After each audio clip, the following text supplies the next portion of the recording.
Coming up, a spike in COVID-19 cases prompts Joplin hospitals to reopen their COVID-19 units. And a judge rules whether a constitutional amendment expanding Medicaid in Missouri is constitutional. Also, the Missouri Attorney General's office reaches a settlement with televangelist Jim Baker. The 4 states' most watched news starts now. Good morning and welcome to the KOAM Morning News. It's 5 a.m. I'm Tanya Bach.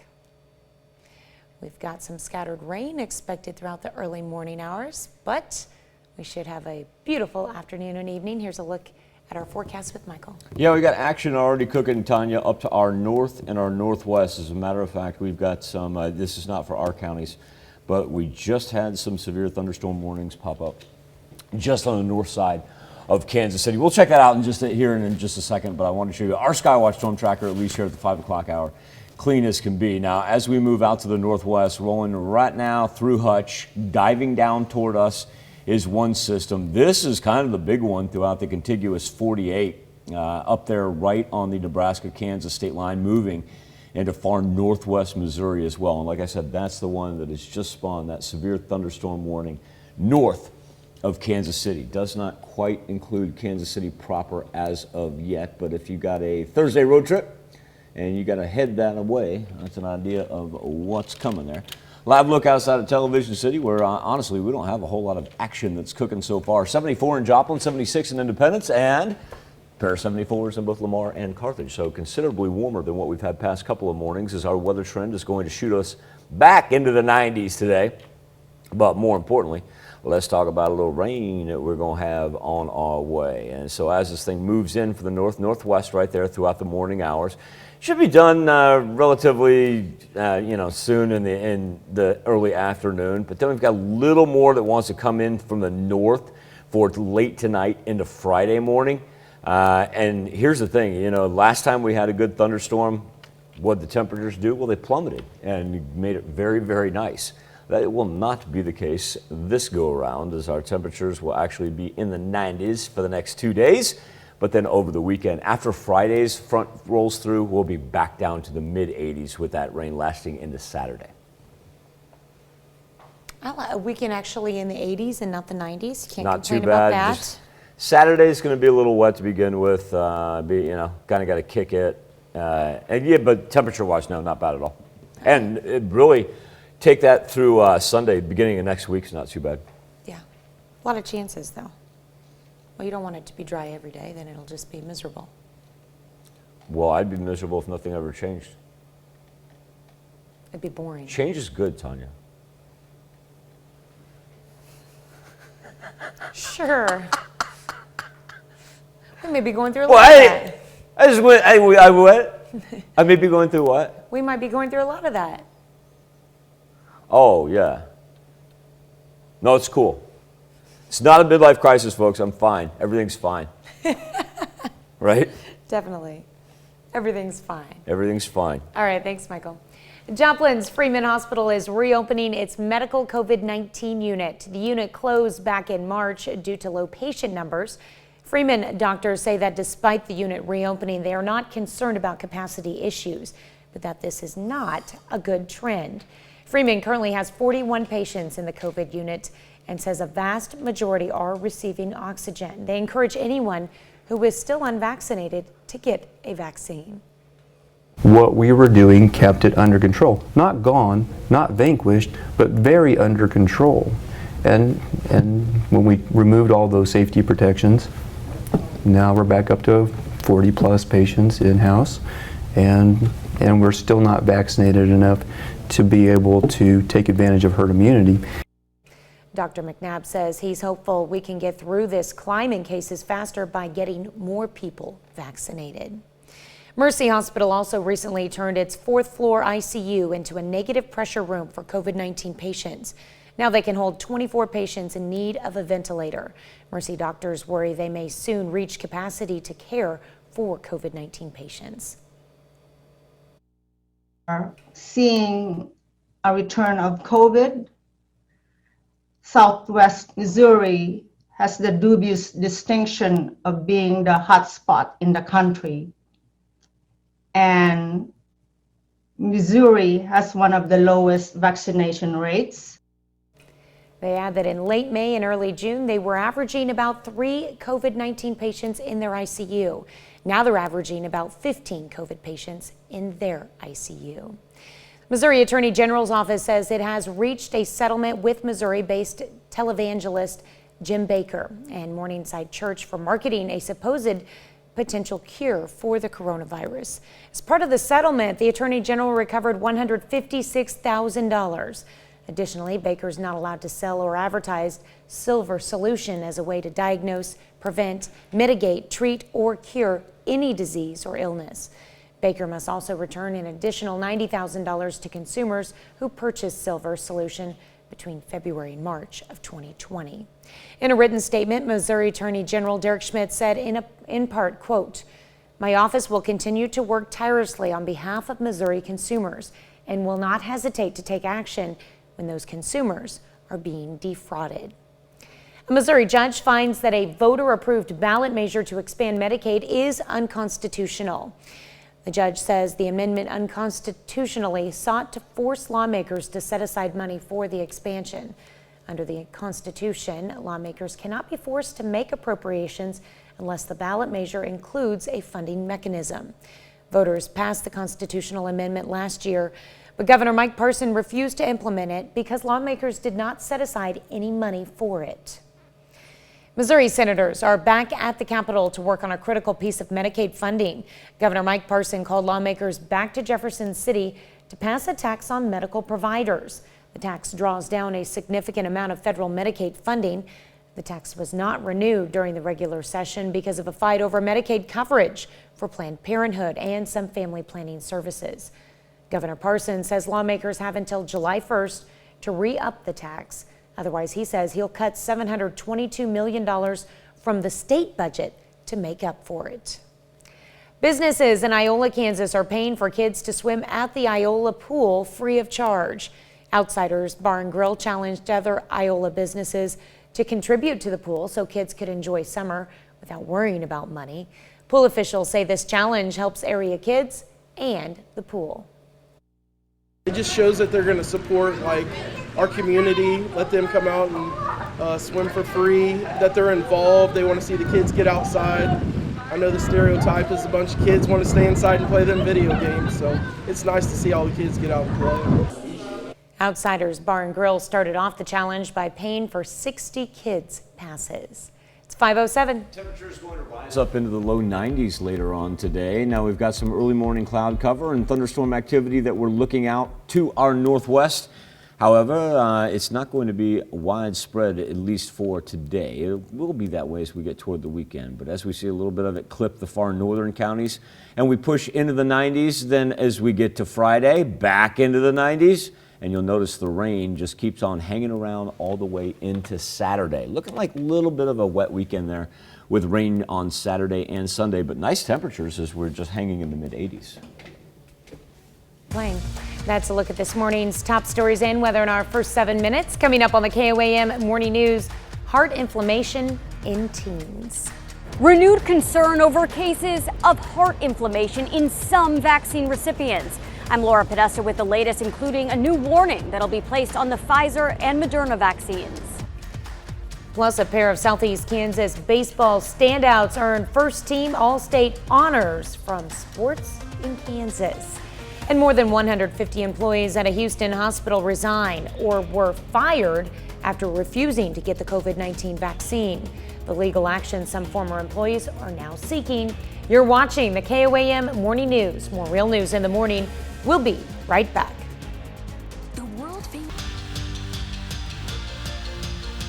A pair of Southeast Kansas baseball standouts have earned first-team All-State honors from Sports in Kansas. In Class 4A, Chinook's Cam Custer and Fort Scott's Luke Bradbury first-team All-State selections.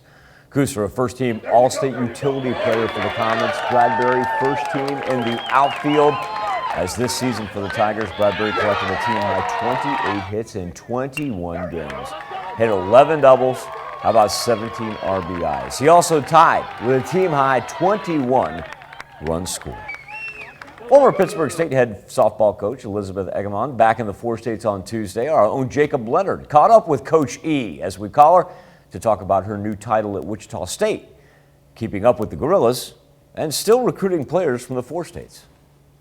Former Pittsburgh State head coach Elizabeth Economon has been elevated to associate head coach for Wichita State softball. It shows you loyalty and old age and, time put in and caring about a program that you're part of. I really enjoy working with Coach Brett Benner, who's our head coach, and our new pitching coach. We got a great thing going, so to be a part of that and to be loyal to that group means a lot to me. We had a great season, coming off one of the best seasons in school history, so hoping to keep that going, but Wichita's been good to me and my family. Coach E was back in the 4 states on Tuesday for a skills camp at Missouri Southern. I miss being down here and seeing all the people that we spent so much time with, so it's always good to get back and see everybody, but there's good softball down here, and I feel like sometimes Southeast Kansas gets the quick once over, and there's kids that come from small towns in Oklahoma, small towns in Missouri and Kansas that maybe don't get recognized initially, but they're there, so you just got to find them. Economon left Pitt State in 2017 after 6 years as head coach. She won more than 200 games at PSU.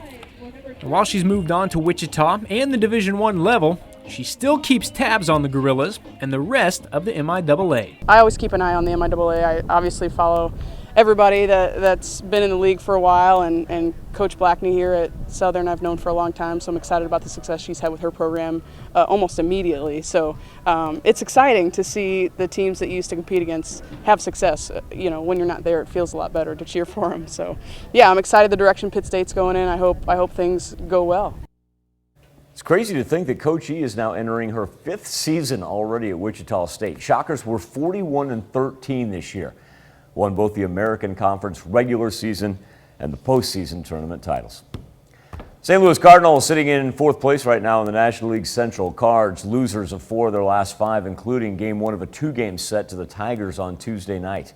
Those 2 teams back on the field for the series finale. Nolan Arenado, which is up and out to left. Solo home run. Cardinals up 1-0 in the 2nd inning. Let's go to the 3rd inning. This dude can do a little hitting. Tommy Edman bounces one back in the center. That's going to put the Cardinals up 2 runs, but the Tigers are going to roll from there. We're tied at 2 right now. Daz Cameron. Who? Yeah, that dude. Daz Cameron. All right, Tigers go on top. Then in the 5th, Jonathan Scope. He already had 1 home run on the day. That's his 2nd. He's got 15 this year. Orioles are going, yeah, we remember when that dude used to play for us. Never hit 15 home runs. Tigers run away from the Cards, win it 6-2. Royals up against the Yankees, Game 2 of a 3-game series. Danny Duffy, back from the IL, went just 2 innings. However, did not allow a run and struck out 4. But Luke Voigt will win this thing in the bottom of the 9th, 6-5. Get this, the Yankees have 6 walk-off victories this season already. Still to come on the KOAM Morning News, a widespread crackdown. It's a websites. I'm Ian Lee with why they were taken down. And to check on our 7-day forecast when the KOAM Morning News returns. When new car sales are hot, the used car. Jump straight to the Skywatch Storm Trackers. We'll find ourselves a little past 517. We'll roll about 519 right now. But what we got is a good system up to our north that's creating thunderstorm activity. Yet any of it yet to impede upon our highlighted counties. But this thing up here from Nebraska to Iowa to northwest Missouri, this thing's cooking right now with a good amount of lightning. It's even thrown down some hail. So we've actually been very fortunate as far as our Thursday morning. My goodness, where's the week going? That's a live look outside of Television City. 74 right now in Joplin, 76 in Independence. Let's roll 75 in Miami. Cassville, yet to get to the 70-degree mark, sitting right now at 69. But by the time we get into the afternoon hours, we're cruising back into the 90s today. Let's talk a little bit about our precipitation, though. There's a look over Joplin. I wanted to look at the barometer. Right now, our pressure remaining steady. The high-pressure system that we did have is actually moving off to the east. As you'll notice, everything kind of moves west to east today. And as we get just a little rain to our north, work our way into Friday, back into the 90s for Friday afternoon. Now Saturday, then we become more widespread. Our temperatures are going to fall after our rain from Friday into Saturday. But as you can tell, a little bit of a wet weekend ahead. But the nice thing is, hey, we'll take mid-80s pretty much closing out the week of last week of June. Time now to turn our attention to the KOAM News Now Facebook page and our morning Insta poll. More than 150 employees at Methodist Hospital in Texas have resigned or were fired after refusing to get the COVID-19 vaccine. Tiffany Justice spoke with one of those former employees about the legal action they're now seeking. June 7th, hard deadline. Out of the 178 initially suspended from Houston Methodist, 25 decided to go ahead and take the COVID-19 shot. The rest of us all stayed on board. We got terminated today, leaving 153 resigning or terminated during the 2-week suspension period. But Jennifer Bridges saying the number is even higher. A lot of people resigned. Some resigned weeks ago, some resigned like just a couple days before the deadline. We had a lot of physicians resign ahead of time, and now a lot of them are stuck in the same boat we are too, because they didn't want to take the shot. A spokesperson with Houston Methodist confirming to Fox 26, saying the employees who became compliant during the suspension period returned to work the day after they became compliant. A lawsuit against the hospital is already going through the court system. A U.S. district judge tossed out the lawsuit, but Jennifer tells Fox 26 they plan on appealing and have filed in the Fifth Circuit Court of Appeals. The people on our lawsuit are not just Methodist employees. I mean, we have all kinds of Methodist employees on board, like every walks of life that works at the hospital. We also have police officers that do security there. We have physicians, we have vendors. We have a lot of different people on this lawsuit. We're going to wait and see what the court says. Jared Woodfield, attorney representing these now former employees, expects the case to reach the Texas Supreme Court. First, I want to ask you, what made you want to do this? And how has the process been? Definitely don't regret it at all. We're actually growing and getting so much stronger every single day. People need to understand the proper risk factors and get proper informed consent instead of being lied to. Our question for you is, should hospital employees be required to get the COVID-19 vaccine? Log on to KOAMnewsnow.com/vote. Let us know what you think. We'll be back with Health Watch next.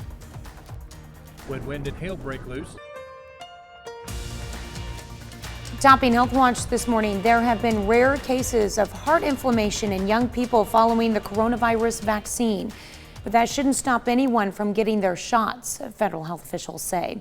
Oh, the bigger concern is the Delta variant, which is spreading rapidly among the unvaccinated. CBS's Laura Podesta has more. The FDA is putting a new warning on the Pfizer and Moderna vaccines. Researchers at the CDC found a likely connection between the shots and rare types of heart inflammation in teens and young adults. Your heart muscle is not able to pump as efficiently as it does if it doesn't have a viral inflammation. There have been about 400 confirmed cases of myocarditis or pericarditis in Americans 30 and under. Most are mild and quickly clear up. Symptoms include chest pains, heart palpitations, and shortness of breath. I woke up at 2 a.m. with chest pain. 16-year-old Noah Hires was rushed to the hospital just 2 days after receiving his second dose. This experience was much better than getting COVID and much lower risk of anything long-lasting occurring. The CDC report says the benefits of the vaccines still clearly outweigh the risks. Still recommending vaccination. Dr. Yvonne Maldonado is on the agency's panel. The bottom line for parents, and I have 3 children myself who've all been vaccinated, we would still elect to get the vaccine. Health experts say they're more concerned with the Delta variant of COVID-19, which has led to a surge in cases, especially in parts of the country where the vaccination rate is low. The variants are just getting more and more powerful. Every 2 weeks, it's making a mutation that could potentially be even worse than the last one. The head of the CDC warned there's no guarantee vaccines will be effective against new strains. Laura Podesta, CBS News. Those thinking of not getting vaccinated and taking their chances with COVID, the virus may also cause heart problems. A study from May found more than 2% of college athletes who were infected ended up with heart abnormalities consistent with myocarditis. That's a look at some of today's top health stories. You're watching the KOAM Morning News. Temperatures ranging from the high 60s into the mid 70s right now. Very delightful Thursday morning. Thunderstorm activity up to our northwest has not impeded upon us as of yet. We're going to get clipped though by it later this morning, especially our northern counties. Not going to be widespread. Next shot for some widespread rain is really going to be Friday night into Saturday. See a little bit roll through there for Friday, and then on Saturday, that's when it just turns green on us. Temperatures though, mid 80s over the weekend. We'll be back right after this. Look at the way. Coming up, a spike in COVID-19 cases prompts Joplin hospitals to reopen their COVID-19 units. And a judge rules whether a constitutional amendment expanding Medicaid in Missouri is constitutional. Also, the Missouri Attorney General's office reaches a settlement with televangelist Jim Baker. The 4 states' most watched news starts now. Good morning and welcome to the KOAM Morning News. It's 5:30 a.m., excuse me. I'm Tanya Bach. We'll have some scattered rain expected throughout the early morning, but should clear off today. Let's go to Michael for a first look at the forecast. Yeah, everything's staying up to the north of us right now, Tanya. They've got some severe thunderstorm warnings ranging all the way on the north side of Kansas City. So if you do have to jump on I-49 and head that way, know that that is sneaking down right there on KC. We're kind of paying attention right now up to our far northwest. This thing moving just out of Hutch. I got to get through Emporia, and it will eventually drop some rain on our far northern counties, but the farther south that you go, should be just fine all day long. Skies beginning to lighten up outside of Television City, and there's 7th and Range Line, where currently we sit at 74 degrees in Joplin. Winds died down from yesterday, coming in at 10 miles per hour. Whole bunch of 73s and 74s out there. Chanute looks like our warm spot at 77, and now Cassville, which was our cool spot earlier at 69, is now bumped up to 70 as well. Our weather trend is going to send us back into the 90s. This is the beginning of 2 consecutive 90-degree days. We'll also be there on Friday. Now, speaking of Friday, after a little scattered rain today, Friday is going to bring a little bit more that's going to be widespread by the time we get into Saturday morning. And Saturday, yeah, shaping up to be a little bit of a wet weekend. I guess a positive aspect of it is there is a cold front on the backside of it, so we'll only be in the mid-80s for Saturday and Sunday.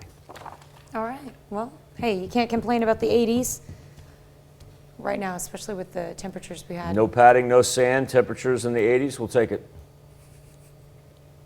Yeah, we definitely don't want the sand. Sometimes padding isn't bad though. All right, thanks, Michael. Joplin's Freeman Hospital is reopening its medical COVID-19 unit. The unit closed back in March due to low patient numbers. Freeman doctors say that despite the unit reopening, they're not concerned about capacity issues, but that this is not a good trend. Freeman currently has 41 patients in the COVID unit and says a vast majority are receiving oxygen. They encourage anyone who is still unvaccinated to get a vaccine. Kept it under control. Not gone, not vanquished, but very under control. And when we removed all those safety protections, now we're back up to 40 plus patients in-house, and we're still not vaccinated enough to be able to take advantage of herd immunity. Dr. McNabb says he is hopeful we can get through this climb in cases faster by getting more people vaccinated. Mercy Hospital also recently turned its 4th floor ICU into a negative pressure room for COVID-19 patients. Now they can hold 24 patients in need of a ventilator. Mercy doctors worry they may soon reach capacity to care for COVID-19 patients. We are seeing a return of COVID. Southwest Missouri has the dubious distinction of being the hotspot in the country. And Missouri has one of the lowest vaccination rates. They add that in late May and early June, they were averaging about 3 COVID-19 patients in their ICU. Now they're averaging about 15 COVID patients in their ICU. The Missouri Attorney General's office says it has reached a settlement with Missouri-based televangelist Jim Baker and Morningside Church for marketing a supposed potential cure for the coronavirus. As part of the settlement, the Attorney General recovered $156,000. Additionally, Baker's not allowed to sell or advertise Silver Solution as a way to diagnose, prevent, mitigate, treat, or cure any disease or illness. Baker must also return an additional $90,000 to consumers who purchased Silver Solution between February and March of 2020. In a written statement, Missouri Attorney General Derek Schmidt said in part, quote, "My office will continue to work tirelessly on behalf of Missouri consumers and will not hesitate to take action when those consumers are being defrauded." A Missouri judge finds that a voter-approved ballot measure to expand Medicaid is unconstitutional. The judge says the amendment unconstitutionally sought to force lawmakers to set aside money for the expansion. Under the Constitution, lawmakers cannot be forced to make appropriations unless the ballot measure includes a funding mechanism. Voters passed the constitutional amendment last year, but Governor Mike Parson refused to implement it because lawmakers did not set aside any money for it. Missouri senators are back at the Capitol to work on a critical piece of Medicaid funding. Governor Mike Parson called lawmakers back to Jefferson City to pass a tax on medical providers. The tax draws down a significant amount of federal Medicaid funding. Now, the tax was not renewed during the regular session because of a fight over Medicaid coverage for Planned Parenthood and some family planning services. Governor Parson says lawmakers have until July 1st to re-up the tax. Otherwise, he says he'll cut $722 million from the state budget to make up for it. USDA issues grants and loans to a couple of Southeast Kansas communities to equip, rebuild, and modernize essential services. It's a total of $3.5 million. Altamont, Kansas gets a $260,000 loan that will be used to buy a fire truck for use by the city of Altamont and Mount Pleasant Township. And Humboldt will get a $50,000 grant and a $255,000 loan. That'll purchase a custom fire truck. The current truck is 27 years old and lacks safety restraints for some riders. Well, Joplin's Wildcat Glades gave area kids a lesson in dealing with wild babies. The kids learn lessons in things like dealing with baby birds found on the ground. They can be put back in their nest. The kids also took part in some arts and crafts. It's just to give kids a running start at learning about the outdoors, not spending so much time inside and just seeing what's out in their backyard or their front yard, and to appreciate what they have. The program took place at the Wildcat Village on Riviera Drive in Joplin. That's a look at our top news stories coming up this half hour on the KOAM Morning News. We talked to the National Road Safety Foundation on how teens can stay safe on the road while we're in the middle of the 100 deadliest days for teen drivers. Plus, the Department of Justice seizes Iranian websites made it influence the 2020 presidential election. We'll have the latest as the world reacts, but first, it's 5:37. I don't know why you'd be worried about wild babies at Wildcat Glades. You never know. It could make for an exciting story. How about that? I just saw a slug called wild babies, and I didn't know what was coming up. Well, that's why I provided you with sound effects during that soundbite. I appreciate that. You're welcome. Always appreciate sound effects from Michael. You're more than welcome. I know. Good, keep you on your toes. A little rain going to roll through the northern portion of the 4 states up into the 90s later on today. Now the rain becomes more widespread by the time we get into Friday as we roll through future track right here. Friday is also going to be the 90s. So Friday gets a little hot and humid with that moisture that's in the upper atmosphere, and then Saturday, then we get widespread precipitation. But here's also the thing about Saturday is we're going to be able to have temperatures on Saturday and Sunday that will only be in the 80s. So after we can kind of burn up some of that energy on Saturday and Sunday, our temperature is going to be very delightful. We'll be back with World Watch right after this. Chevy is Topping World Watch, U.S. authorities blocked access to dozens of news websites in Iran Tuesday in a widespread crackdown on the country's media. The Justice Department says the sites were trying to spread disinformation among American voters. CBS's Ian Lee reports from London. The The takedown stopped users in their tracks Tuesday. Seals of the FBI and Department of Commerce popped up when they tried to visit Iranian news websites. Now you can see we have breaking news coming. The move blocked more than 24 sites operated by Iran, including the English language Press TV. The Department of Justice says many of the seized sites tried to influence the 2020 presidential election. Showing misinformation, disinformation. In some cases, these sites propagate anti-Semitism, trying to sow discord within the United States. The crackdown comes as the world reacts to Iran's newly elected president, Ibrahim Raisi. He and his country are already under U.S. sanctions. U.S. officials say many of the domains hosted by an American company violated those sanctions. Iran called Washington's actions bullying and proof the U.S. really doesn't believe in free speech. Ian Lee, CBS News, London. Most of the sites are back up and running this morning on a different domain. The move comes as nuclear talks with Iran enter what could be the final phase of negotiation. That's a look at some of your biggest headlines from around the world. Let's toss it over to Michael for our something to talk about. Thank you, Tanya. On the KOAM News Now Facebook page in our morning Insta poll, more than 150 workers at Houston Methodist Hospital no longer employed after refusing to take the COVID vaccine. Some of them quit, others were fired after a 2-week suspension period ended as a judge dismissed their lawsuit against the hospital for requiring vaccination against COVID-19.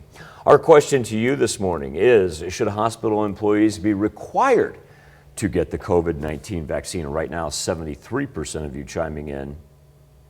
Just kidding, I'll pop those numbers up later. Just trust me when I say it. 73% of you saying right now, no, it should not be a requirement. You can make your voice heard by going to KOAMnewsnow.com/vote. We'll be right back after this. Here's a check of today's top headlines, the news you need to know before you head out the door. President Biden plans to join infrastructure talks between a bipartisan group of senators today. The White House says the senators made progress on Wednesday, citing a source familiar with the talks. The Associated Press reports the group reached a tentative framework for a deal. FDA says it will add a warning to the Pfizer and Moderna coronavirus vaccines after government scientists found a likely connection between the shots and rare types of heart inflammation in young people. Doctors and researchers advising the CDC say they still strongly recommend that all Americans 12 and older get vaccinated. Increasing numbers of COVID-19 cases have prompted Freeman Hospital to reopen its COVID-19 unit. The unit closed back in March due to low patient numbers. Freeman doctors say despite the unit reopening, they're not concerned about capacity issues, but that this is not a good trend. Freeman currently has 41 patients in the COVID unit and says a vast majority are receiving oxygen. They encourage anyone who is still unvaccinated to get a vaccine. Missouri senators are back at the Capitol to work on a critical piece of Medicaid funding. Governor Mike Parson called lawmakers back to Jefferson City to pass a tax on medical providers. The tax draws down a significant amount of federal Medicaid funding. The tax was not renewed during the regular session because of a fight over Medicaid coverage for Planned Parenthood and some family planning services. Governor Parson says lawmakers have until July 1st to re-up the tax. Otherwise, he says he'll cut $722 million from the state budget to make up for it. That's a check of today's top headlines, the news you need to know before you head out the door.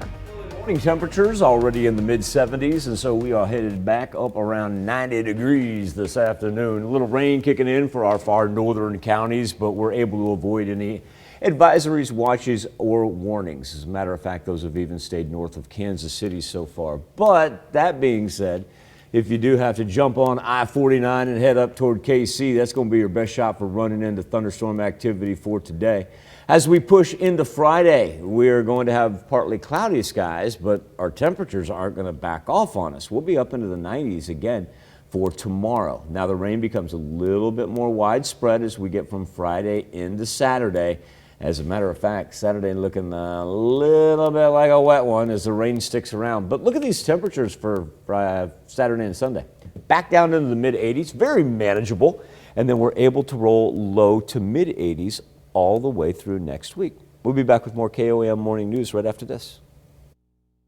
My name is... Welcome back to the KOAM Morning News. Now, for those of you that may not be aware, and I talk about, family a little bit every now and then on air. Well, it just so happens that I have a teenage daughter.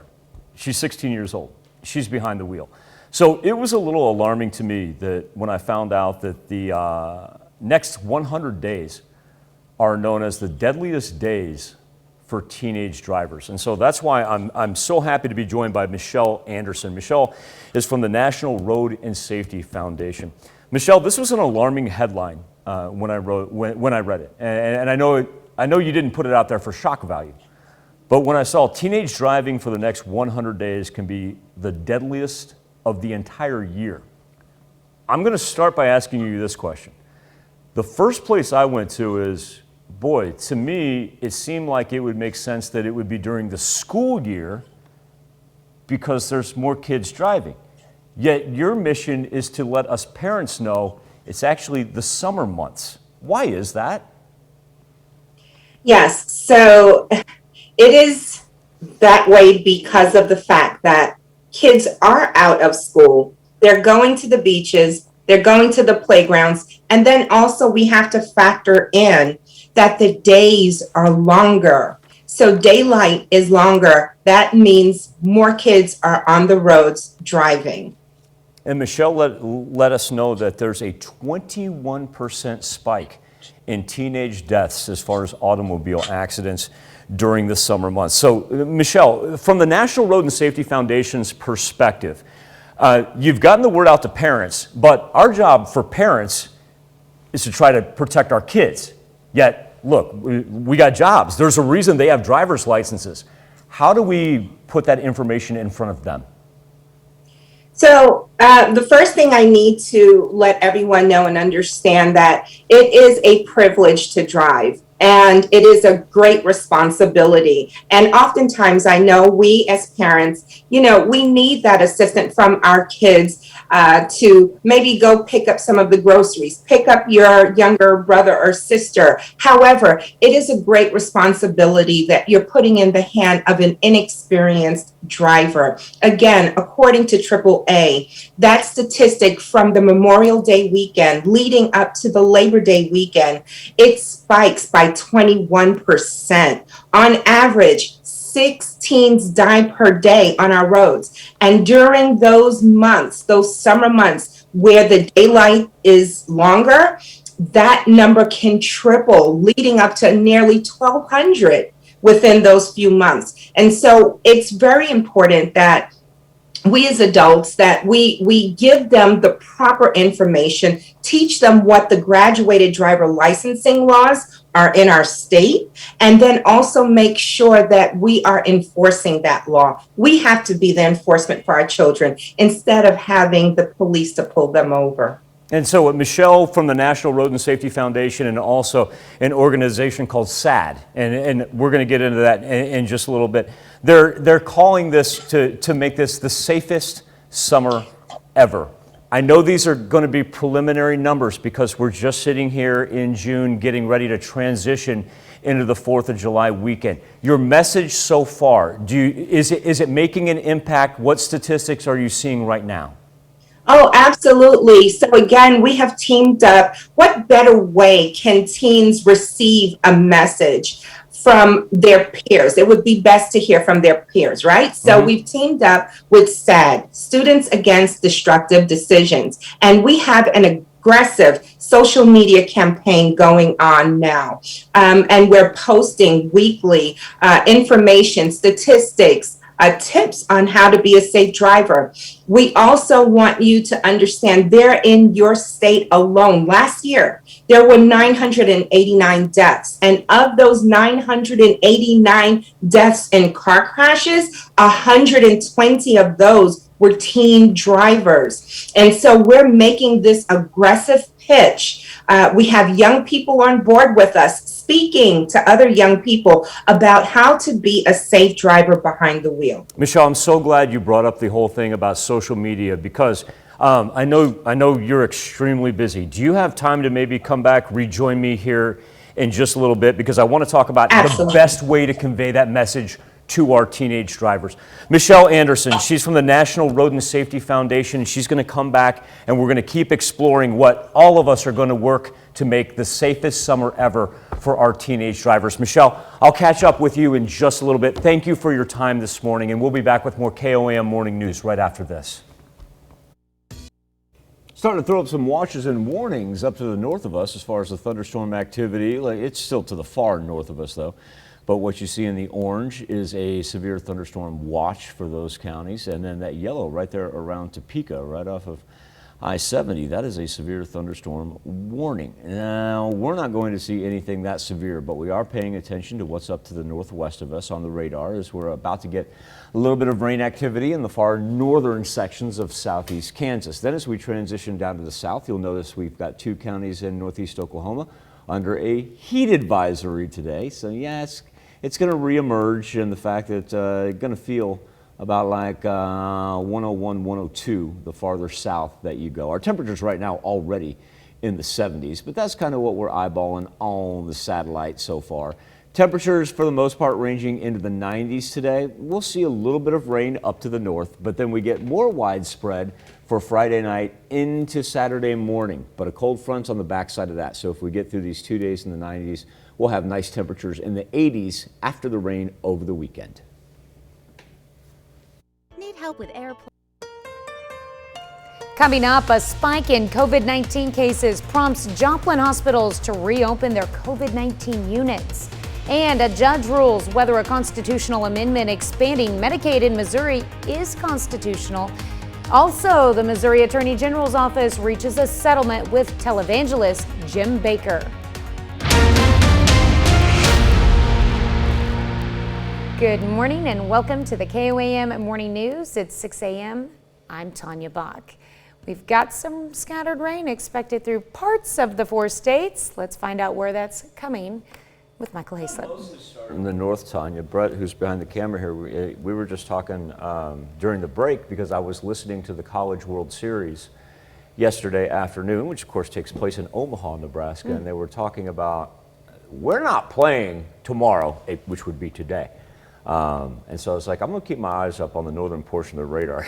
And sure enough, look at the mess that they have on their hands up there. Now, it hasn't gotten to us as of yet, but I do want to point out that we are in the midst of starting to get just a little bit of rain in our far northern counties. And this thing has been fairly impressive this morning to our north. Once again, the reason I point this out is if you got to jump on I-49 and head up toward KC, if you got a business trip today, or maybe you're headed up there for the weekend, I do want you to see that what we're looking at are severe thunderstorm warnings and watches. I'll remove the radar real fast. See the orange? The orange is a severe thunderstorm watch, and that lasts from northern Missouri all the way up through Iowa.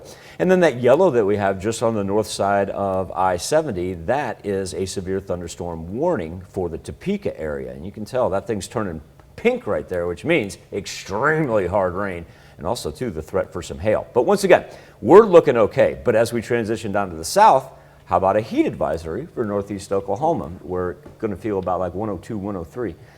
Later on today. There's a live look outside of Television City. Got some cloud cover just kind of hanging over us. And current conditions from 7th and Rangeline find Joplin sitting at 74 degrees as the wind continues to move in from the south. Anywhere from 71 in Cassville to 77 in Chanute and 75 right now in Miami. So I'll say generally speaking, we're going to be up into the low 90s for everybody today. A little bit breezy early. Rain's really not going to factor in too much. Like I said, we'll get clipped there on the north. And then as we push into Friday, we're right back into the 90s. Friday's going to be a little hot and humid. And then Friday night, here comes the rain. And Saturday, we're definitely more widespread. Now, the positive note of this is after our Saturday rain, our temperatures drop back down, more manageable, mid-80s. And we can carry that all the way through next week. Yeah. It's, haven't popped up on the severe thunderstorm risk map over the weekend, so we'll call that a win. And like I said, we'll just keep our eyes up to the north throughout the duration of our show. It's not going to be widespread by any means. I'm just kind of eyeballing that one coming out of Topeka right now. All right, sounds good. Keep our eye on the weekend. Sounds amazing. Thanks, Michael. Well, Joplin's Freeman Hospital is reopening its medical COVID-19 unit. The unit closed back in March due to low patient numbers. Freeman doctors say that despite the unit reopening, they are not concerned about capacity issues, but that this is not a good trend. Freeman currently has 41 patients in the COVID unit and says a vast majority are receiving oxygen. They encourage anyone who is still unvaccinated to get a vaccine. What we were doing kept it under control. Not gone, not vanquished, but very under control. And when we removed all those safety protections, now we're back up to 40 plus patients in-house, and we're still not vaccinated enough to be able to take advantage of herd immunity. Dr. McNabb says he's hopeful we can get through this climbing cases faster by getting more people vaccinated. Mercy Hospital also recently turned its 4th floor ICU into a negative pressure room for COVID-19 patients. Now they can hold 24 patients in need of a ventilator. Mercy doctors worry they may soon reach capacity to care for COVID-19 patients. We are seeing a return of COVID. Southwest Missouri has the dubious distinction of being the hotspot in the country. And Missouri has one of the lowest vaccination rates. They add that in late May and early June, they were averaging about 3 COVID-19 patients in their ICU, and now they're averaging about 15 COVID patients in the ICU. Missouri Attorney General's office says it has reached a settlement with Missouri-based televangelist Jim Bakker in Morningside Church for marketing a supposed potential cure for the coronavirus. As part of the settlement, the Attorney General recovered $156,000. Additionally, Bakker is not allowed to sell or advertise Silver Solution as a way to diagnose, prevent, mitigate, treat, or cure any disease or illness. Bakker must also return an additional $90,000 to consumers who purchased Silver Solution between February and March of 2020. In a written statement, Missouri Attorney General Derek Schmidt said in part, quote, "My office will continue to work tirelessly on behalf of Missouri consumers and will not hesitate to take action when those consumers are being defrauded." A Missouri judge finds a voter-approved ballot measure to expand Medicaid is unconstitutional. The judge says the amendment unconstitutionally sought to force lawmakers to set aside money for the expansion. Under the Constitution, lawmakers cannot be forced to make appropriations unless the ballot measure includes a funding mechanism. Voters passed the constitutional amendment last year, but Governor Mike Parson refused to implement it because lawmakers did not set aside any money for it. Missouri senators are back at the Capitol to work on a critical piece of Medicaid funding. Governor Mike Parson called lawmakers back to Jefferson City to pass a tax on medical providers. The tax draws down a significant amount of federal Medicaid funding. Now, the tax was not renewed during the regular session because of a fight over Medicaid coverage for Planned Parenthood and some family planning services. Governor Parson says lawmakers have until July 1st to re-up the tax. Otherwise, he says he'll cut $722 million from the state budget to make up for it. Here's a chance for kids and adults to get recognized for their creativity. Joplin Public Library is giving out art boards, and people can create artwork based on this year's statewide theme for summer reading. What's the story of you? Our role here in the library is more of an arts and cultural role, and it's a lot of fun for us, and it really provides a venue, being here in the public library, for us to reach a new audience and to kind of bring them into what's going on in the local visual arts. And having a program like this does that while encouraging people to participate. Entries must be returned to the library by 5 p.m. July 31st, and all entries will be exhibited at the library from August 14th through September 25th. Also at the Joplin Library, there's a unique exhibit called C is for Color. It's geared directly towards kids with paintings at their eye level. Kids can check out some of their favorite animals painted by local artist Connie Miller. The exhibit runs through August 31st. 6:07. All right, so here's our rain starting to work its way into our far northern counties of southeast Kansas. We're not looking at anything severe, but now we're starting to get storm reports out of the St. Joe area that involve hail and 50-mile-an-hour winds. So the fact that we're just going to be able to pick up a little precipitation, we'll consider ourselves lucky in that aspect. Temperatures today in the low 90s. Heat advisories in northeast Oklahoma. Ride the 90s for 2 straight days. But then some rain's going to kick in for Friday night into Saturday and drop us back to the 80s. Here's a look at That's a look at this morning's top stories in weather in our first 7 minutes. Coming up on the KOAM Morning News, ready to set sail again. Cruising is set to officially relaunch in the U.S. this weekend. It's already underway here in Europe. I'm Wendy Gillette aboard the Celebrity Apex with what it's like as ships once again set sail. Plus a look at new radiation therapy that's changing the way some prostate cancer patients receive treatments. And we continue our talk with the National Road Safety Foundation on ways you can keep safe while on the road. You're watching the KOAM Morning News. More real news in the morning. We'll be right back. Johnson Corn. In Consumer Watch this morning, cruising is set to officially relaunch in the U.S. when the Celebrity Edge departs from Fort Lauderdale, Florida, this Saturday.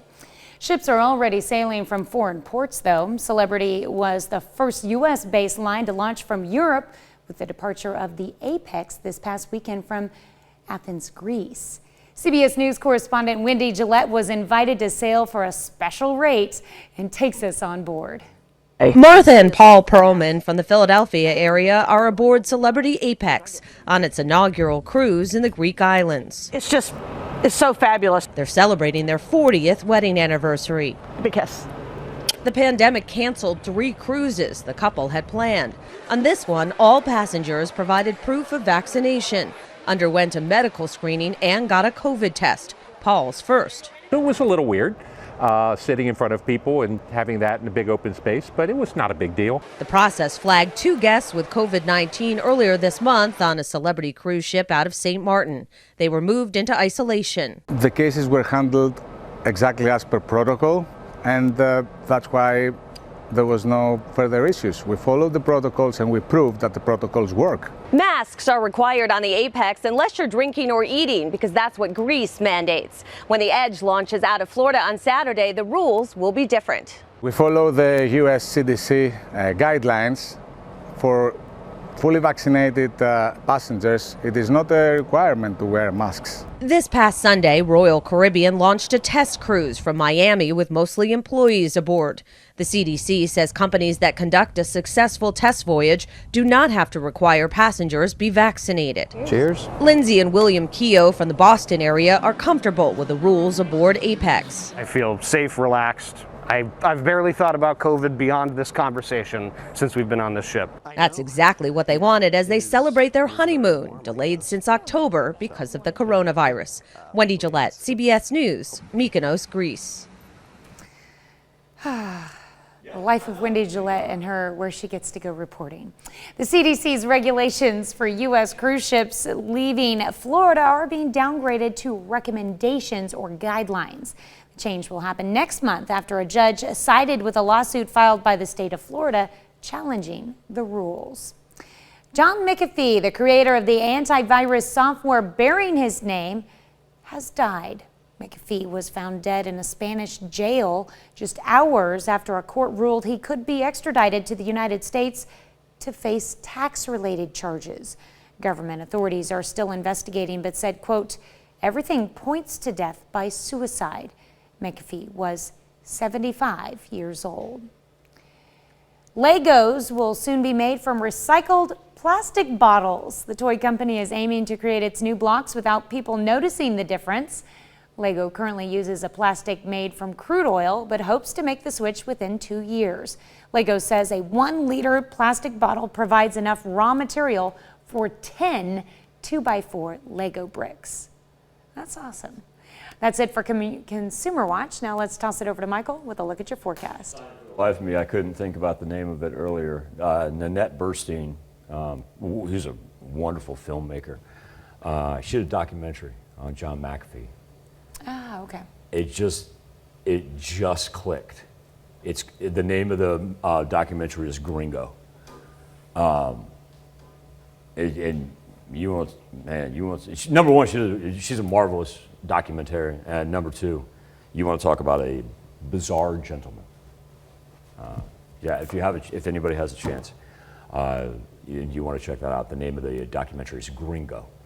All right, on the KOAM News Now Facebook page and our morning Insta poll, there were actually 150 employees at Houston Methodist Hospital that were either fired or they quit because they were required, the hospital system as a whole, were requiring them to take COVID-19 vaccine. We're asking you, should hospital employees be required to get the COVID vaccine? And right now, 73% of you say no, they should not be required. You can make your voice heard by going to KOAMnewsnow.com/vote. We'll be back right after this. Welcome back to the KOAM Morning News. Earlier, we were fortunate enough to catch up with Michelle Anderson. Michelle's from the National Road and Safety Foundation because it's a startling headline that the next 100 days that we go through this summer are the deadliest for our kids, teenage drivers. They're out on the road. And Michelle, earlier I gave a little personal insight. I've got a 16-year-old.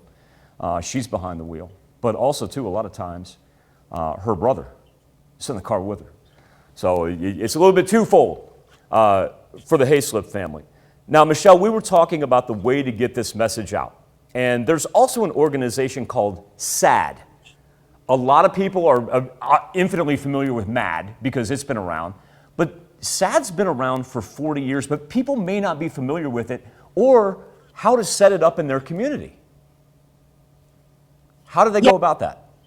Yes, so thank you for asking that question because it's very simple. Again, SAD, Students Against Destructive Decisions. They were once known as Students Against Driving Drunk, but then their mission expanded and we are looking at all specs of safety on our roads, right? Mm-hmm. So if you are interested in starting a SAD chapter in your town, in your city, all you have to do is go to the SAD website, which is SADD.org.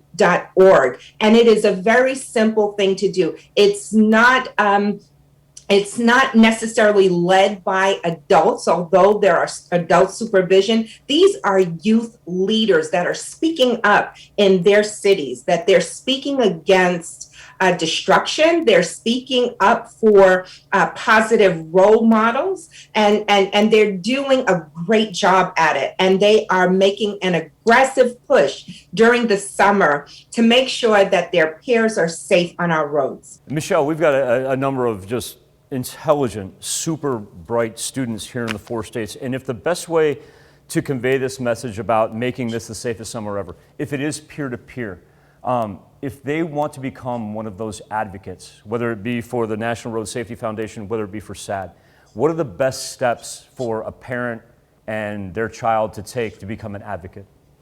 So the first thing we would always suggest to the parent is to be a role model yourself. Be a good role model. When you get in your vehicle, make sure you're buckling up. Make sure you're putting away your devices and you're making all the necessary adjustments in your car because your teen is watching you and they're going to more than likely do what they see you doing. So that's our message to the parents, to adults. And as for the teens, we ask that you do likewise, but then also use the power of your voice. If there's something that is not right in the car, speak up, say something. Sometimes these kids pile into the vehicles and there are 6 kids at one time, and there are only maybe 4 or 5 seat belts. So we're really trying to make sure that you have that voice to speak up, and if you're in that situation, that you get out of the vehicle. Just make sure that you know also your graduated driver licensing laws.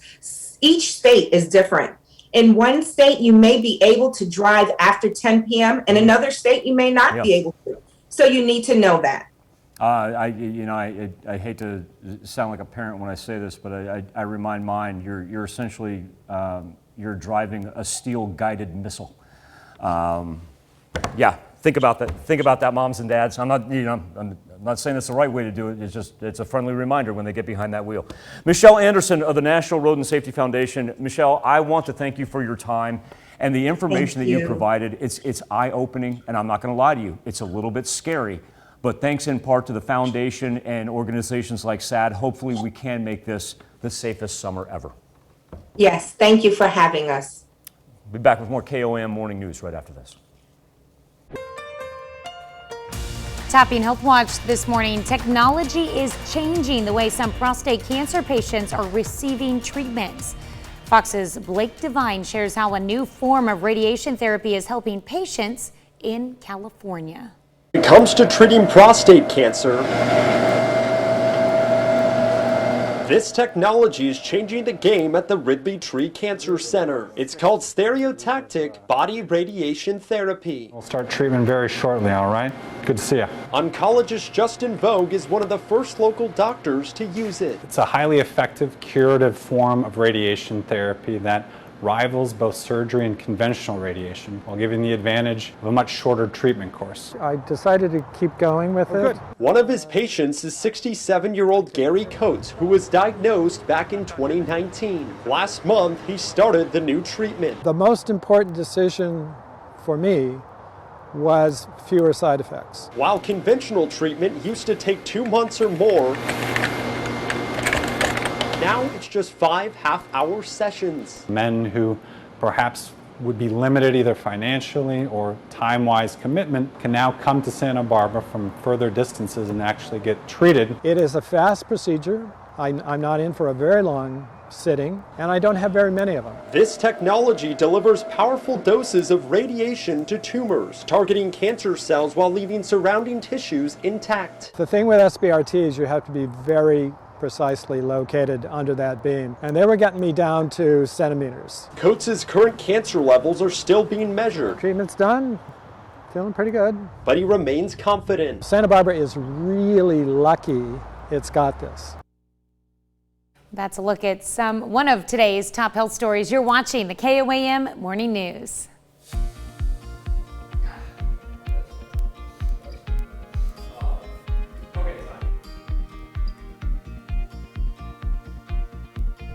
Just to the north of I-70. Now we're starting to see a little light rain with that cloud cover in the northwestern section of the 4 states. No lightning for us. We have been able to avoid watches, warnings, and advisories so far.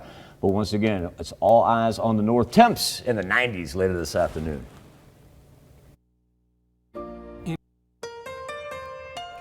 Coming up, a spike in COVID-19 cases prompts Joplin hospitals to reopen their COVID-19 units. And a judge rules whether a constitutional amendment expanding Medicaid in Missouri is constitutional. Also, the Missouri Attorney General's office reaches a settlement with televangelist Jim Baker. The 4 states' most watched news starts now. Good morning and welcome to the KOAM Morning News. It's 6:30, I think it is. Something like that. Something like 6:30. I'm Tanya Bach. We are experiencing in our northern counties, maybe gonna get a little bit of They'll be the first ones. Rain, but Yeah. not here right now. It's not Nothing to worry about. Yeah, it's not going to be widespread. I mean, look at that right in the middle of the map. That's the one that we've been, eyeballing all morning long. And like Tanya said, it's mainly going to be to the north. This thing, though, I tell you, take that line right there along I-70 and loop up to St. Joe. That thing is getting on it. We're talking about heavy rain. It's dropping hail. They've got severe thunderstorm watches now through just north of KC Metro. And the reason I've been bringing this up is, number one, we're looking at the rain for us, and it'll simply stay as rain. We won't get anything that severe. But if you have to take that trip up I-49 or Highway 69 up toward Kansas City, know that that's what you're going to be running into today. Now, as we transition to outside of Television City, it's very nice and calm. And here's a look over 7th and Rangeline, where we sit at 74 degrees right now as the wind still moves in from the south. Look at that dew point, though. If that dew point's sitting at 70 degrees, you can tell it's going to be a little bit humid this afternoon. You can already feel it when you walk outside. 76 in Miami, 74 in Lamar, and 77 in Chanute. Our weather trend is going to lift us up into the 90s. And with that being said, feeling about like 98, 99, and we also have heat advisories for far southern northeast Oklahoma. So that's where it's going to feel like triple digits. Now, as we progress into Friday, the rain gets a little bit more widespread Friday evening into Saturday. The nice thing about it is if we can get through these 2 days of 90-degree temperatures, then we'll be back down to the 80s all through next week. That being said, we were talking about the 4th of July. I made you feel really good and cut it off at Wednesday. I want Tanya with a smile on her face looking at the 7-day forecast going 80s. That's awesome, Michael. That is awesome. But why don't we stretch it to 10 days?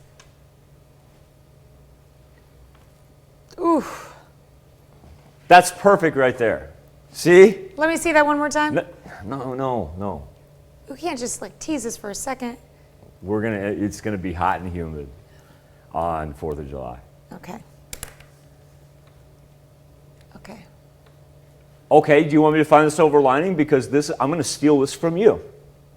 Find something fun to do indoors. No. Oh. You always, the week leading up to 4th of July, whenever I'm over here playing woe is me weather guy, you always point out, and you do a great job finding the silver lining, you always say, Michael, at least we're going to get some rain leading up to then, so the ground is nice and moist, and we don't have to worry about fire concerns. Pretty and sure so those were go. my exact words last year. Yes, because so many families were buying fireworks last year. I said I was stealing the line from you. Yeah, I like it. See? Thank you. You do pay attention sometimes. Folks, did you notice right there the caveat of sometimes that she slid in at the very end? But it was like paying attention to something that I was saying in response to your forecast. So I hope you would pay attention because it was during a conversation. I'm sorry, what did you say? All right. Give us one more sneak peek at that. Give us a One more moving on. sneak peek. Moving on. You're not going to do it, are you? Ah. Okay. All right. Well, we know it's going to be hot, so enjoy this weekend while it lasts. All right. Thanks, Michael. Joplin's Freeman Hospital is reopening its medical COVID-19 unit. The unit closed back in March due to low patient numbers. Freeman doctors say that despite the unit reopening, they are not concerned about capacity issues, but that this is not a good trend. Freeman currently has 41 patients in the COVID unit and says a vast majority are receiving oxygen. They encourage anyone who is still unvaccinated to get a vaccine. And kept it under control. Not gone, not vanquished, but very under control. And when we removed all those safety protections, now we're back up to 40 plus patients in-house, and we're still not vaccinated enough to be able to take advantage of herd immunity. Dr. McNabb says he is hopeful we can get through this climbing cases faster by getting more people vaccinated. Mercy Hospital also recently turned its 4th floor ICU into a negative pressure room for COVID-19 patients. Now they can hold 24 patients in need of a ventilator. Mercy doctors worry they may soon reach capacity to care for COVID-19 patients. Are seeing a return of COVID. Southwest Missouri has the dubious distinction of being the hotspot in the country. And Missouri has one of the lowest vaccination rates. They add that in late May and early June, they were averaging about 3 COVID-19 patients in their ICU, and now they're averaging about 15 COVID patients in the ICU. Missouri Attorney General's office says it has reached a settlement with Missouri-based televangelist Jim Bakker and Morningside Church for marketing a supposed potential cure for the coronavirus. As part of the settlement, the Attorney General recovered $156,000. Additionally, Bakker is not allowed to sell or advertise Silver Solution as a way to diagnose, prevent, mitigate, treat, or cure any disease or illness. Bakker must also return an additional $90,000 to consumers who purchased Silver Solution between February and March of 2020. In a written statement, Missouri Attorney General Derek Schmidt said, in part, quote, "My office will continue to work tirelessly on behalf of Missouri consumers and will not hesitate to take action when those consumers are being defrauded." A Missouri judge finds a voter-approved ballot measure to expand Medicaid is unconstitutional. The judge says the amendment unconstitutionally sought to force lawmakers to set aside money for the expansion. Under the Constitution, lawmakers cannot be forced to make appropriations unless the ballot measure includes a funding mechanism. Voters passed the constitutional amendment last year, but Governor Mike Parson refused to implement it because lawmakers did not set aside any money for it. Missouri senators are back at the Capitol to work on a critical piece of Medicaid funding. Governor Mike Parson called lawmakers back to Jefferson City to pass a tax on medical providers. The tax draws down a significant amount of federal Medicaid funding. The tax was not renewed during the regular session because of a fight over Medicaid coverage for Planned Parenthood and some family planning services. Governor Parson says lawmakers have until July 1st to re-up the tax. Otherwise, he says he'll cut $722 million from the state budget to make up for it. That's a look at our top news stories. Coming up this half hour on the KOAM Morning News, the billion-dollar infrastructure plan. A bipartisan group of senators has agreed on a framework for an infrastructure spending bill. I'm Laura Podesta with details as they bring the plan today to the White House. Plus, for our Something to Talk About, we're asking, should hospital employees be required to get the COVID-19 vaccine? We let you weigh in, but first, it's 6:37. Keeping our eyes on some rain up to the northwestern portion of the four states, starting to move in. Luckily, we will stay out of the threat of anything severe. Temperatures up into the 90s this afternoon. Be right back with Nation Watch next.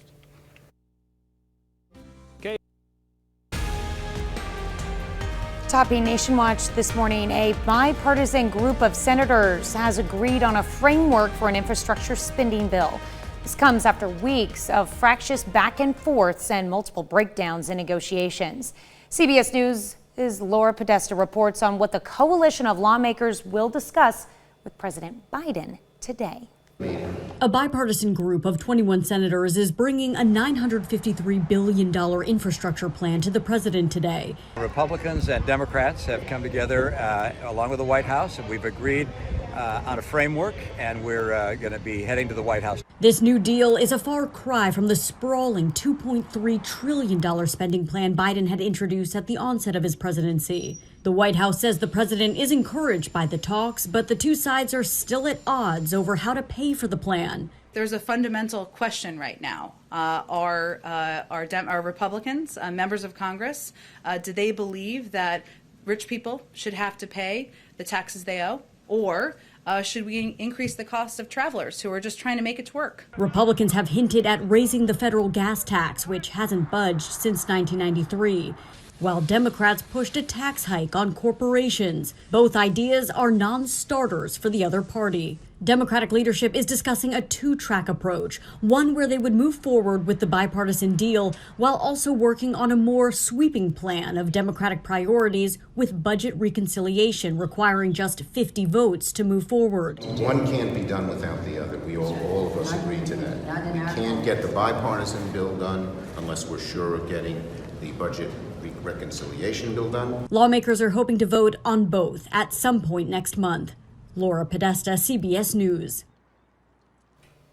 The bipartisan proposal would be narrowly focused on traditional infrastructure priorities such as roads, bridges, funding, transportation, and expanding broadband, with some spending on electric vehicle charging stations, a priority for President Biden. Miami Beach authorities are responding to a partial building collapse at a 12-story condominium in Surfside. More than 80 Miami-Dade rescue and fire units have responded to the scene. According to the address given by Miami Beach Fire and Rescue, the building is known as the Champlain Towers South. There's no word on what caused the partial collapse or if anyone is injured or trapped in the rubble. How scary. That's a look at today's top national stories. Let's check back in with Michael for our Something to Talk About. Thank you, Tanya. This morning on the KOAM News Now Facebook page and our morning Insta poll, more than 150 workers at Houston Methodist Hospital are no longer employed. They either refused to get the vaccine or they were fired.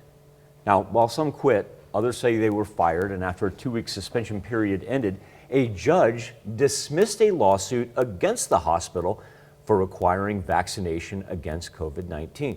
Now, the workers claim the vaccines are, quote, experimental and dangerous, end quote. But the Federal Equal Opportunity Commission said in December that employees are allowed to require vaccination for workers re-entering the workplace and also for new hires. Houston Methodists argued Texas law only protects workers from termination if they refuse to commit a criminal act. Our question to you, simply put, is should hospital employees be required to get the COVID-19 vaccine? Right now, 69% of you say no, they should not be required. You can make your voice heard. Just go to KOAMnewsnow.com/vote. Come back to celebrate birthdays and anniversaries next.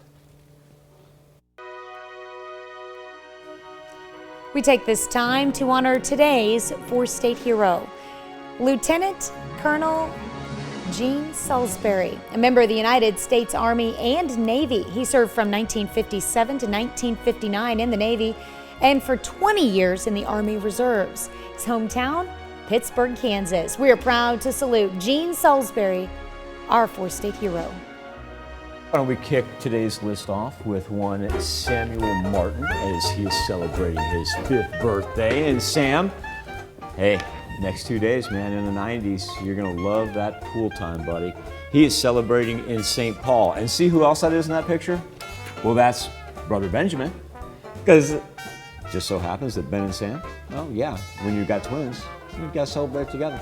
Have a great, great birthday weekend, Samuel and Benjamin. Not matching floaties, but coordinating floaties. I like that. Happy Safety birthday, first Sam and in the Ben. Martin household. Yeah. All right, in Columbus, look who's turning 16. It's Carson Cobb. Little throwback baby pic there for you, Carson. That's good. Time to get behind the wheel. The best part is I know when those pictures come in, especially if it's like a 16th and 18th or 21st, something like that. It's mom and dad are laughing at home. Do you see the little Winnie the Pooh and Piglet? Oh yeah, I do. Yeah, absolutely. Yeah, that's good. Love that picture. Ron Ware is celebrating his 75th birthday, and a toast to the entire 4 states there from Mr. Ware. Happy birthday, Ron, in Pittsburgh. Looks like a giant frozen margarita. Happy birthday, Ron. Kenneth Lawler. Kenny. That's a great picture. Celebrating double eights. Love that throwback picture. What a That's good. handsome picture there of Kenny in Pittsburgh. So this comes from a dude that's like, you know, I got gray hair and I just part it to one side. Dude, man, if I had hair like that, that's don't look at me like that, bud. Don't make fun of my hair. I can make fun of myself, okay? Jim Harvey, happy birthday in Arma. Chris Folletti, he is celebrating in the NAC. And a very happy birthday to one Miss Shelley Thompson. And we have Jeff Graham, who's just turned 52 years old in Stark, Kansas. Happy birthday to Jeff. Zach Miller in Columbus, happy birthday. And of course, the bus is where the party's at, because that's also where Louise Hart is celebrating. As we turn the page, we got to wish a happy birthday to Corey Bailey. Corey celebrating number 48. Happy birthday, Corey, in Girard. And Janice Kellerman, 68 years old. Janice is in Iola. I've got one more to pass along here for somebody that doesn't like to make lists, and I don't really want to give her a hard time for not sending in a picture. But I've gotten the opportunity to know her, and today is her birthday as well in the southern portion of the 4 states. And JM, happy birthday, my friend. Have a great day, and let's just say, I'll leave the gift on the front porch. Be waiting for you when you get back from work. And Brandon, if you go to pick it up and take it inside, don't open it. It's for her. It's not one of those smelly things that you light on fire, is it? Well, no. A gift that you leave on the front porch? So no. I ask people what they want for their birthday. It's a legit nice gift. Yeah, well, it's me too. Let's remember, my frugality knows no ends. So this is why I'm asking if it's something smelly that you light on fire. No. This is like no. This is. I asked her what she wanted. Jen, happy birthday. Happy birthday. All right, you can be a part of the KOAM Birthday Club. All you have to do is go to our website and sign up, and once you do, you'll get special deals from local businesses. Go to KOAMnewsnow.com and sign up for the KOAM Birthday Club today. Tanya, we're all futurecast here as we get to wrap up the show, but right now I really just want to concentrate on what's going on up to our north. While we're just seeing some light rain throughout southeast Kansas, I need everybody to be apprised that if you're going to jump on 49 or 69 and head toward Kansas City, that there is going to be some hard rain, and also too, we're getting some pretty good lightning up there as well. And once again, not really affecting our highlighted counties, but if you got that road trip, know that that's what you're running into. We'll be right back after this. At Midwest Hearing. Here's a check of today's top headlines, the news you need to know before you head out the door. President Biden plans to join infrastructure talks between a bipartisan group of senators today. The White House says the senators made progress on Wednesday. Citing a source familiar with the talks, the Associated Press reports the group reached a tentative framework for a deal. The FDA says it will add a warning to the Pfizer and Moderna coronavirus vaccines after government scientists found a likely connection between the shots and rare types of heart inflammation in young people. Doctors and researchers advising the CDC say they still strongly recommend that all Americans 12 and older get vaccinated. Increasing numbers of COVID-19 cases have prompted Freeman Hospital to reopen its COVID-19 unit. Unit closed back in March due to low patient numbers. Freeman doctors say that despite the unit reopening, they're not concerned about capacity issues, but that this is not a good trend.